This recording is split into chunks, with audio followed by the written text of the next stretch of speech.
Yes, 2025 is here, but we're still rounding up some of the best games from 2024, both critically, commercially, mainstream, whatever. Today, specifically, we're rounding up the best 2024 games on PlayStation 5. We got 30 games. It was hard to include everything, so if we missed something, let us know. So let's go get started off with number 30. Alien Rogue Incursion is a PSVR 2 title. I know like we're cheating a little bit, but it still counts as a game in my book. We like VR a lot here, even if we don't have the chance to cover it enough. But essentially, this is a solid Alien experience. It's definitely for Alien fans. It's got some interesting stuff going on. It's got the atmosphere, it's got the weapons, it's got the items, it's got a character from the Dark Horse comics. And while ultimately it is a little bit more complicated than it just being Alien Isolation in VR, there's more to it than that. It is worth checking out.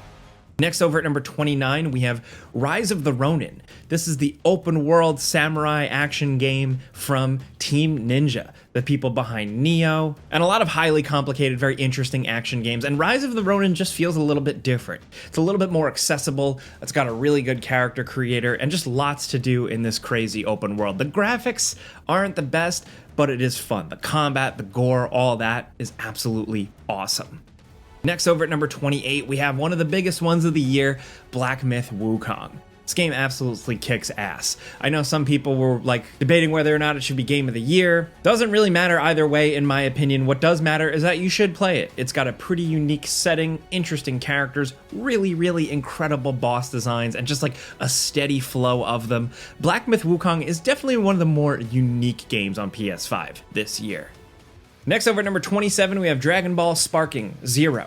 Yes, that's right, Dragon Ball fans finally got everything they wanted with this one. I think, some of the single player content leaves a little bit to be desired, but this Dragon Ball brawler in the classic style is absolutely awesome. You've got the massive open arenas, the destruction, the over-the-top movesets, the unbalanced characters. It's just a really good time. Is it absolutely perfect? No, I think there's some things where they cut some corners, but still, people have been wanting a game like this for a while, and it's really good that we just finally got one. Next, over at number 26, we're trying to shake it up, keep things a little bit interesting, maybe show you something different. This is Withering Rooms. This is a 2.5D horror game set in like this haunted, spooky Victorian style mansion that is procedurally generated. It essentially changes every night, so you're constantly kept on your toes. This game has some pretty cool concepts, and of course it's an indie, it can only do so much, but I still think they nailed a lot of it. If you like these types of horror vibes, if you like a little survival horror, or if you're like me, you just kind of like that 2.5D perspective, check this one out. Next, over at number 25, of course, we have Dragon's Dogma 2. Capcom finally brought it back, and what they did was give us more Dragon's Dogma. They knew what they were doing here. They didn't try and overhaul it, change Dragon's Dogma into something it wasn't. They just gave us more pawns, a compelling world, cool monsters, creatures, towns, all that. Dragon's Dogma 2 is probably one of the best RPGs of the year. There's a couple more we're going to talk about, but the fact that it's a contender is worthy of mentioning nonetheless. Next, over at number 24, we have Nine Souls. We've been talking about this one a lot on the channel because it really took us by storm. What looks like a game that might be a Hollow Knight type of thing, it really goes a lot further than that. This is kind of like 2D side-scrolling Sekiro, Shadows Die Twice. That's really all the pitch you need here, but there's a great story, music, a cool art style. Nine Souls really has everything. Next, over at number 23, we have Prince of Persia: The Lost Crown. This is another 2D game. Yes, I know we've been hitting a lot of these, but they finally figured out how to make Prince of Persia awesome again. Yes, it's not a fully 3D Prince adventure, but it takes the game back to the series' roots, the old classic 2D style, but like here, very Metroidvania. You're running, you're jumping, you're dodging traps, you're using time powers, you're fighting enemies. It's surprisingly challenging, and it is just a damn good time. Now, next, over at number 22, we have Helldivers 2. This multiplayer third-person co-op shooter is absolutely awesome, man. Heavily inspired by, of course, things like Starship Troopers. It still manages to feel like a really unique experience. It is great with friends, it's great alone, and I know there's been a lot of community discussion about balancing and changes and updates and stuff like that, but just bar for bar, boiling it down to its basics, Helldivers 2 is awesome. This is like a multiplayer live service game actually done right. Next over at number 21, we have Call of Duty Black Ops 6. This seems to be a pretty big one that's gotten a lot of people back in, both casual players and hardcore players. It's got a really, really good campaign that I thoroughly enjoyed. It had a lot of creative, action-packed moments, and multiplayer that seemingly just has people hooked and playing and getting pretty sweaty again. I know at this point we're all pretty cynical to the yearly Call of Duty release thing, but this year just seems to have been a good one. Next over at number 20, we have Marvel Rivals. If you were an Overwatch person and maybe you fell off Overwatch and maybe you can at least tolerate some Marvel comic book superheroes, then Marvel Rivals is absolutely awesome. They really nailed that Overwatch style feel and gameplay, but in third person with superhero characters that have over-the-top powers. So far, people have been really, really enjoying this. It's free to play, so it has all the trappings, the battle pass, stuff like that, but on its own, the core gameplay is simple, but pretty accessible and fun, and there is a crap ton of characters here. They are jamming this thing with characters, so it's really been kind of fun to dive in and figure out who your favorite hero is and how they work in the context of other characters and the mission objective. Marvel Rivals really just is a damn good, simple time. Next over at number 19, we have Dragon Age: The Veilgard. Now, I know this is a controversial one, a lot of talk with it before it released, and ultimately it released, and for us here, it's okay. You know, it's definitely not as bad as I think people were expecting it to be, but does it move the needle for Dragon Age or BioWare? I don't know for sure. I'm also not a hardcore Dragon Age fan. It certainly has some flaws, but if you were looking for another RPG to jump into, create your own character, and go into a world, this is an option for 2024. Next over at number 18, we have an underrated game, Kill Knight. It's very simple, but it's just like a super sweaty, crazy isometric shooter. It's very, very arcadey, it's action heavy, it's gory, and it's a damn good time. If any of those words I said pique your interest, at least look up a YouTube video of this one, consider checking it out, because Kill Knight is pretty damn awesome. Next over at number 17, we have the Silent Hill 2 Remake. I was skeptical. The original Silent Hill 2 is just such a special, unique game. I couldn't imagine anybody remaking it and actually doing a good job, but the folks at Bloober Team did. This is a really good adventure and just a good representation of why some of us older gamers love the original. And thankfully, it didn't really cut any corners. It didn't miss the point. It got it. They essentially, to use the overused phrase, they understood the assignment. Now, next over at number 16, we have Unicorn Overlord.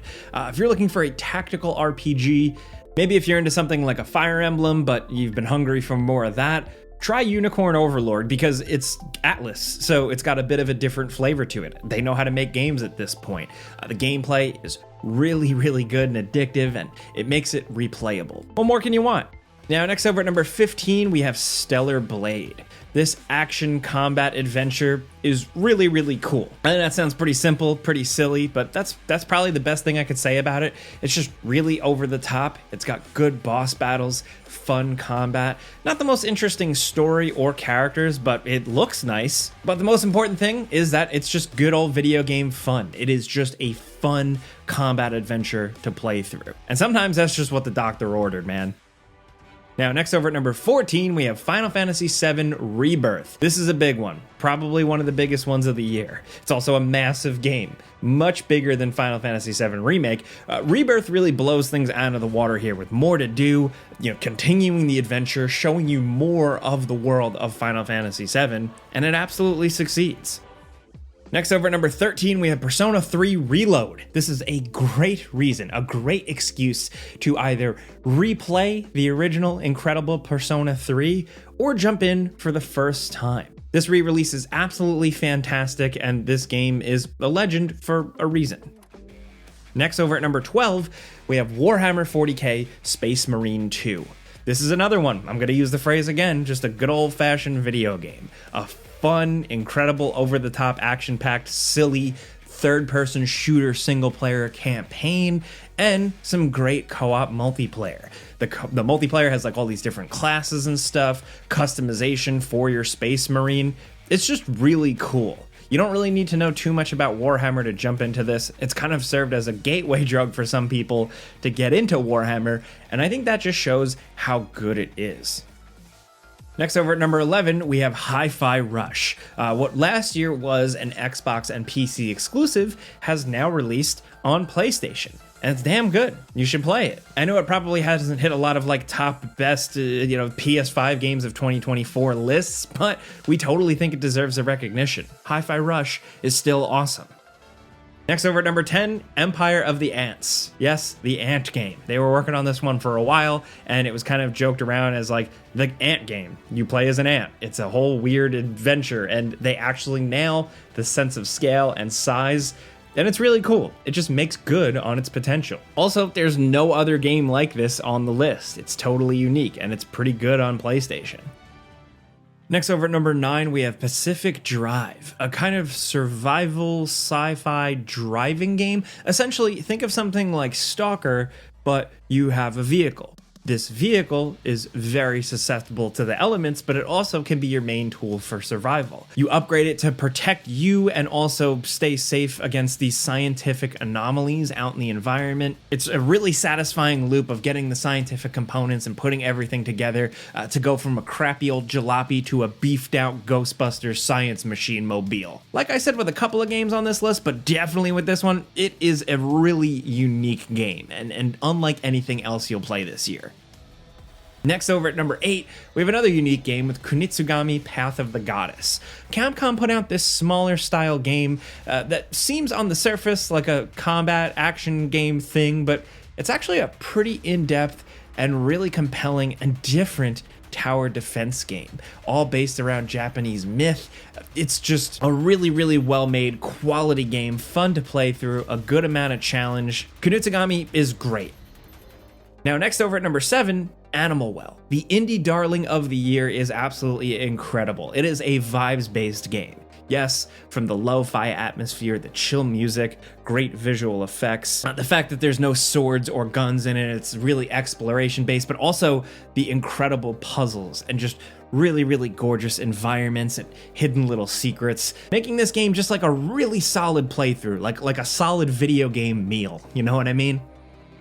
And next at number 6 is Tekken 8. Tekken 8 released at the very beginning of 2024, January 6th, believe it or not, and this game has had legs to last the entire year. Whether it's smart updates, great character additions, it doesn't matter. The reason why it's stuck around is because it's just a damn good, solid Tekken, and a really damn good, solid fighting game. If you're a fighting game person and you haven't checked this one out from 2024, you should now. Next, over at number 5, we have Like a Dragon Infinite Wealth. This feels like a big turn of the page for the Like a Dragon series, fully leaning into this new protagonist, new gameplay style, and really shaking things up with an incredible new setting and just tons and tons of over-the-top wild gameplay scenarios. The amount of activities and zany things you do in this game is so much fun, but thankfully, it's still a Yakuza game at its heart, and with that, it just has a lot of charm, good storytelling, great characters you fall in love with. This studio has the formula figured out by now, but thankfully, Infinite Wealth still manages to feel really fresh. Next, down at number 4, we have Metaphor Refantazio. The people behind a lot of the Persona games have come together here and created something entirely new, a new adventure in a new kind of medieval fantasy world, and they nailed it. It's another great Atlas RPG that feels distinctly like those games, but tries new and interesting things, not only in gameplay concepts, but also in story, presentation, characters, and just the questions this story asks, the type of topics it tries to handle. It's a lengthy JRPG to get sucked into, so if you're looking for one of those, look no further. Next, over at number 3, Banishers, Ghosts of New Eden. You know, an underrated game from this year. Flawed, certainly, yes, but a kind of adventure game with God of War style combat set in a kind of 1600s ghostly colonial adventure world. The real thing with this game is the story. Essentially, you, a ghost hunter or a banisher, going around solving mysteries. You're going around figuring out why people died, why their ghosts haven't passed on to the afterlife, and making the real actual good RPG decisions of whether or not to send them off to the afterlife, to finish up their unfinished business, stuff like that. It's really, really creative. The concept and everything here is very unique. I haven't really seen it in a game before. Again, it's flawed. The combat might not be for everybody, but it's just a really good entry here. If you like dialogue, decision-making, story, RPG stuff, look no further here. Now down at number 2, Elden Ring, Shadow of the Erdtree. If you were looking for more Elden Ring in 2024, you got it with Erdtree. This is a massive expansion, lengthy, compelling, a lot of new things to do, a lot of new gear, but also a great new world, a beautiful world filled with tons of challenging bosses. There is a lot to this DLC from Software at this point. Like, they know what they're doing, and they do a really good job with DLCs, and Erdtree just continues that streak. And down at number 1, one of the big PS5 exclusives of the year was Astro Bot, a platformer in 2024. Just a regular old school style fun jumping platformer game, something we don't get very often, but here what we have is just really high quality production value, great level design, great gameplay feel, incredible music, and on top of that, be honest, like a whole bunch of PlayStation nostalgia. The amount of classic references and homages here they cram in here is really nothing short of incredible, and kind of serves as like a little gaming history book here, just one that is a platformer you play through. It's just a great game, especially if you love platformers. But we do have some bonus games, of course. We had to make this list super long because there's too much to talk about. So we have Still Wakes the Deep for horror fans, as well as A Quiet Place, The Road Ahead, surprisingly good. Slitterhead, if you're looking for something flawed, but very weird and strange and experimental. And of course, a great remaster in Legacy of Kain, Soul Reaver 1 and 2. Please, I hope they make more of these. But those are 30 or so games, some of the best things to play on PlayStation 5 that had released throughout 2024. Let us know if there's something we missed. Let us know if there's something that you loved. Let's talk about anything down in the comments. If you like this video, clicking the like button helps us out, but we put out videos every single day. We got you, so that's it really. Thank you very much for watching, and we'll see you guys next time.